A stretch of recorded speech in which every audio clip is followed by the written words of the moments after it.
Seorang perempuan tiba-tiba aja nggak bisa menggerakkan tubuhnya. Semuanya berawal dari benjolan yang ada di punggung perempuan ini. Ternyata itu adalah awal dari nasib tragis yang menimpanya. Tubuhnya makin lama jadi kaku seperti kayu.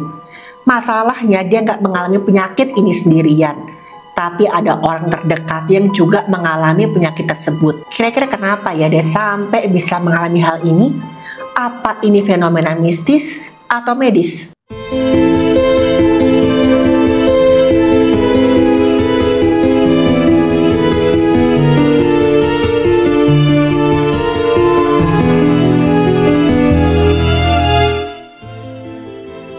Halo, saya Dr. Stefani.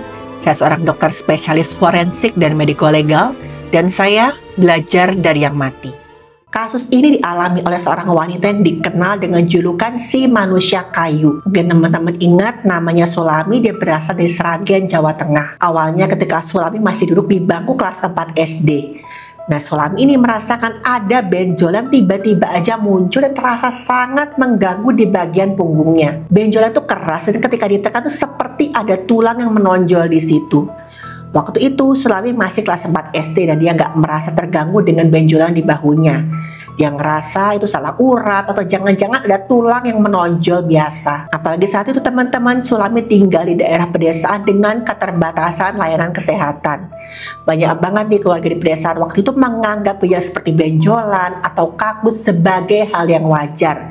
Dianggapnya kecapean lah, masuk angin lah, pokoknya bukan sesuatu yang serius. Ditambah lagi Sulami itu nggak mengalami gejala yang dianggap masyarakat sebagai gejala penyakit berat, seperti demam tinggi atau nyeri hebat. Dan keluarga Sulami baru sadar ada sesuatu yang gak beres ketika tubuh Sulami benar-benar sulit digerakkan. Dan puncaknya waktu Sulami berusia 12 tahun. Kurang lebih 2 tahun setelah benjolan itu pertama kali dia sadarin. Disinilah kekakuan mulai menjalar dari tulang belakang ke leher, bahu sampai pinggul. Sulami mulai kesulitan membungkuk, duduk lama atau berjalan jauh. Ketika dia mencoba bergerak, tubuhnya terasa kayak mengatup dan nyerinya luar biasa. Sulami mulai sering terjatuh gara-gara kehilangan keseimbangan. Badannya nggak bisa digerakkan dengan bebas. Di masa ini dia masih bisa berjalan dan makan sendiri, tapi gerakannya sangat-sangat terbatas. Kondisinya sering disalahartikan seperti rematik berat karena nggak ada diagnosis pasti dari fasilitas kesehatan setempat. Nah, waktu Sulami semakin dewasa di usia yang ke-20, semua sendinya terutama di bahu, siku, panggul, lutut mulai nggak bisa ditekuk sama sekali. Tubuhnya Sulami seperti terkunci pada satu posisi tegak setengah membungkuk. Dan Sulami nggak bisa menengok, duduk atau berdiri tanpa bantuan orang lain. Dan hanya leher dan jari tangan yang masih sedikit-sedikit digerakkan. Dan Sulami bilang, setiap gerakan kecil di tubuh itu terasa nyerinya bukan main. Rasanya tuh kayak ada paku yang menusuk-nusuk badannya. Dan selama itu Sulami tinggal bersama neneknya di Mojokerto, Sragen. Dan setiap pagi neneknya dengan sabar menyiapkan air hangat untuk mengusap tubuhnya Sulami. Karena Sulami udah nggak bisa lagi mandi sendiri. Dan neneknya harus membasuh tubuh Sulami dengan sangat hati-hati. Soalnya misalnya tubuhnya Sulami dipaksa terlalu keras, tulangnya bisa beresiko patah atau bahkan kulitnya robek saking kakunya tubuhnya si Sulami. Dan Sulami menghabiskan hampir seluruh harinya di tempat tidur. Dengan jari-jari yang masih sedikit lentur, Sulami masih bisa loh membuat gelang dan gantungan kunci dari manik-manik. Hasil penjualan sederhana untuk kebutuhan sehari-hari. Dan ketika dia nggak membuat kerajinan, dia berdoa dan juga mendengarkan radio. Dan Sulami masih berusaha menghasilkan sesuatu walaupun tubuhnya sulit digerakkan. Dan nenek Sulami itu sayang banget sama cucunya ini. Tapi bagaimanapun teman-teman, sesayang-sayangnya sang nenek ini sama Sulami, beliau tuh sudah berusia lanjut. Jadi kondisinya juga terbatas untuk mengurus Sulami. Jadi misalkan Sulami mau mandi, makan atau bahkan buang air, dia harus dibantu oleh anggota keluarga lain atau bahkan tetangga. Untuk makan nih, keluarga biasa menyuapkan nasi lembut dan air putih. Kadang-kadang bubur dengan posisi tubuhnya tuh dimiringkan. Dan mandinya dilakukan dengan lap basah karena tubuh Sulami gak mungkin kan untuk bergerak ke kamar mandi. Sulami juga hampir gak bisa keluar rumah karena tubuhnya gak bisa dibawa naik kendaraan apapun. Kadang-kadang ada tetangga yang datang menjenguk, bawa makan atau sekedar ngajak Sulami ngobrol. Tapi teman-teman tahu nggak, yang luar biasa dalam keadaan seperti itu, Sulami masih bisa berpikir jernih. Dia sama sekali nggak patah semangat, apalagi sampai depresi. Banyak yang bilang seperti ini, tubuhnya bisa saja menjadi kaku, tapi pikirannya tetap jernih. Dan Sulami masih ingat di hafalan doa-doa dan sering banget dia menasihati anak-anak kecil di lingkungannya supaya mereka gak menyerah meski hidup terasa sulit. Tahun 2017 ketika Sulami berusia 36 tahun, ceritanya mulai viral gara-gara ada relawan sosial yang datang ke Sragen kemudian mengunggah video Sulami ke media sosial. Video itu menyebutkan nama perempuan ini adalah Sulami. Tubuhnya nggak bisa digerakkan, tapi beliau masih bisa membuat kerajinan manik-manik untuk membantu penghasilan keluarganya. Dan dalam hitungan jam, kisah Sulami pun viral. Banyak banget orang menamainya dengan si manusia kayu. Videonya viral, banyak banget orang datang untuk memberi bantuan. Ada yang datang membantu merenovasi rumah yang sebelumnya nyaris roboh. Ada juga mengirim kursi roda, ada juga kasur medis khusus. Ada juga nih relawan yang datang untuk memberi pijatan ringan dan menemani Sulami ngobrol-ngobrol. Ada juga sejumlah tenaga medis yang datang untuk memeriksa kondisinya Sulami. Ada juga bantuan berupa sembako dan biaya untuk berobatnya Sulami.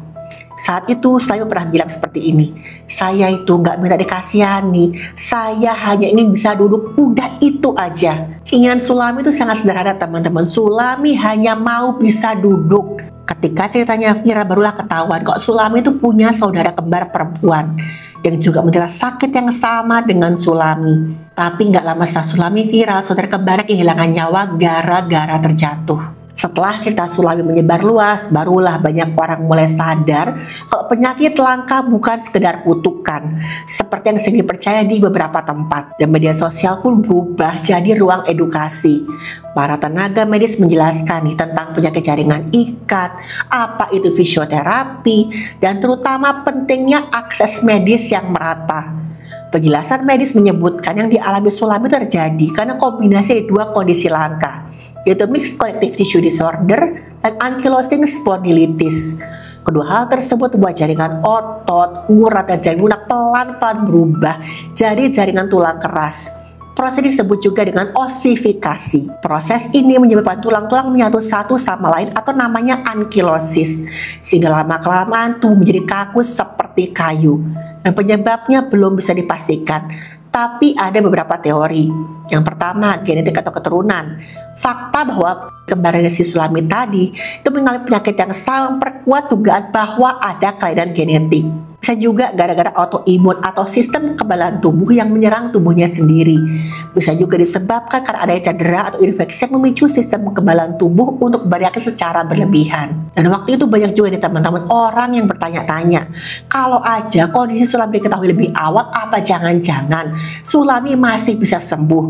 Tapi jawabannya nggak pasti teman-teman. Memang ada kemungkinan besar kalau kondisi Sulami ini bisa diperlambat secara signifikan kalau ditangani secara awal dan secara tepat. Tapi selamat total dalam arti sembuh sepenuhnya itu sangat kecil kemungkinannya. Karena penyakit yang diderita ini bersifat terus berjalan atau progresif, disebabkan kekebalan tubuh yang menyerang diri sendiri. Dokter menjelaskan terapi yang sebenarnya bisa dilakukan itu antara lain yang pertama, obat untuk menekan sistem imun tubuh. Yang kedua, latihan peragangan tubuh atau fisioterapi. Juga pemberian nutrisi untuk menjaga kondisi tubuh dan edukasi keluarga untuk mendukung kondisi fisik dan juga mentalnya Sulami, misalkan dengan pijat ringan atau terapi mental. Dan penjelasan medis menyebutkan ini adalah kondisi yang sangat langka dan belum ada obat untuk menyembuhkan secara total. Pengobatan dilakukan hanya untuk menekan imun tubuh dan melatih gerakan. Dan teman-teman, tahun 2023 di usia 42 tahun, Sulami pun kehilangan nyawanya. Keluarga Sulami bilang seperti ini, beberapa hari sebelum kehilangan nyawanya, Sulami mengeluh nyeri perut yang luar biasa. Dia juga muntah-muntah hebat sampai semalaman. Sulami sampai mengeluh dia nggak kuat dan sempat tiba ke fasilitas kesehatan. Sampainya di sana tenaga medis hendak merujuk ke Sulami agar mendapat penanganan yang lebih lanjut. Tapi sayangnya Sulami keburu kehilangan nyawanya. Sulami pun dimakamkan di samping makam nenek dan juga saudara kembarnya tadi, sesuai dengan keinginannya sebelum dia kehilangan nyawa. Walaupun Sulami sudah berpulang ya teman-teman, Sulami selalu dikenal oleh orang-orang bukan hanya sebagai manusia kayu, tapi juga sosok yang gak gampang menyerah dalam kondisi medis yang paling parah sekalipun. Teman-teman, saya akan jelaskan apa yang terjadi pada tubuhnya Sulami. Sistem imun atau kekebalan tubuhnya Sulami itu keliru mengenai tubuhnya sendiri sebagai musuh. Sel imun tubuh ini menyerang otot, urat, dan juga jaringan penunjang lainnya. Karena itu penyakit semacam ini disebut juga dengan autoimun, sistem imun atau kekebalan tubuh yang menyerang tubuh kita sendiri. Terjadilah peradangan yang terus-menerus sampai bertahun-tahun, dan tubuh kita punya cara untuk perbaiki dirinya sendiri. Waktu peradangan yang gak reda-reda, jaringan tubuh bentuk fibrosis, semacam jaringan parut yang keras. Tapi pada Sulami, proses ini gak berhenti sampai di situ. Fibrosis berubah menjadi jaringan yang keras seperti tulang. Dan istilah medis disebut juga dengan osifikasi atau penulangan. Dan makin lama otot dan juga uratnya berubah menjadi tulang yang keras. Yang terjadi pada tubuh Sulami secara anatomi itu, pertama tulang belakangnya semua menyatu dari bagian leher hingga bagian pinggang, membuat Sulami nggak bisa menuduk apalagi menoleh. Sendi bahu dan juga panggul itu kayak tersumbat sama tulang baru yang tumbuh di sekitar sendinya. Namanya itu ankilosis istilahnya. Dinding dadanya kaku, paru-parunya nggak bisa mengembang sempurna, napasnya jadi pendek-pendek. Disebut juga dengan restrictive lung disease. Dan rahang bawahnya tuh kemungkinan besar juga boleh mengeras, yang buat dia kesulitan membuka mulutnya dengan lebar. Makanya tadi makanan Sulami itu kan kebanyakan kayak bubur, air pokoknya yang lembut-lembut. Ditambah lagi otot dan kulit juga ikutan mengeras, ikutan menebal. Tubuhnya tuh terasa seperti papan ketika disentuh. Kalau misalkan Sulami difoto menggunakan CT scan seluruh badan bisa kelihatan nih, jaringan otot yang biasa tampak lembut berubah jadi padat dan putih, seakan-akan terbuat dari tulang keras. Urat antar ruas tulang belakang telah menyatu secara total. Tusuknya nggak lagi bisa mengembang. Beberapa sendi besar seperti sendi panggul, sendi lutut mengalami pengerasan yang permanen. Dan kondisi Sulami menggambarkan puncak dari proses pengerasan jaringan penghubung yang sangat ekstrim. Tubuhnya menjadi seperti patung hidup karena jaringan lunak, urat, otot berubah jadi tulang. Dan kondisi ini teman-teman rawan banget terkena komplikasi. Antara lain, gara-gara dada nggak bisa mengembang, paru-paru otomatis kekurangan udara. Terjadi juga infeksi paru-paru kronis akibat posisi tidurnya nggak bisa berubah. Terjadi juga luka tekan di bagian punggung dan bokong karena tekanan yang terus-menerus. Sulami juga mengalami malnutrisi akibat kesulitan makan. Terjadi juga kelelahan otot jantung karena peredaran cairan tubuhnya pun terganggu. Kemungkinan besar keadaan inilah yang terjadi pada Sulami dan juga saudara kembarnya. Dehidrasi akibat muntah-muntah, kelemahan otot pernapasan, infeksi paru berkepanjangan menyebabkan gagal napas yang akut. Dada yang kaku buat paru-paru gak bisa lagi mengembang secara sempurna. Inilah menyebabkan Sulami kehilangan nyawanya. Tapi teman-teman, sampai akhir hidupnya Sulami gak pernah menunjukkan tanda kelainan fungsi mental apapun. Sulami tetap sadar penuh, bisa berpikir jernih, dan semua itu karena dia punya semangat hidup yang sangat tinggi. Kisah Sulami mengajarkan kita semua kalau keterbatasan fisik tidak selalu berarti harus menyerah. Pengetahuan medis itu penting ya teman-teman, agar penyakit langka bisa terdeteksi lebih awal dan gak berujung pada imobilitas atau kekakuan yang permanen. Hubungan sosial sekecil apapun itu bisa mengubah hidup seseorang yang terisolasi oleh penyakit. Empati dan kepedulian masyarakat terbukti bisa menghadirkan keajaiban di tengah-tengah penderitaan. Dan bagi dunia kedokteran nih teman-teman, kasus Sulami menjadi pengingat bahwa tubuh manusia bisa rapuh tapi jiwa manusia tetap bisa sekuat baja.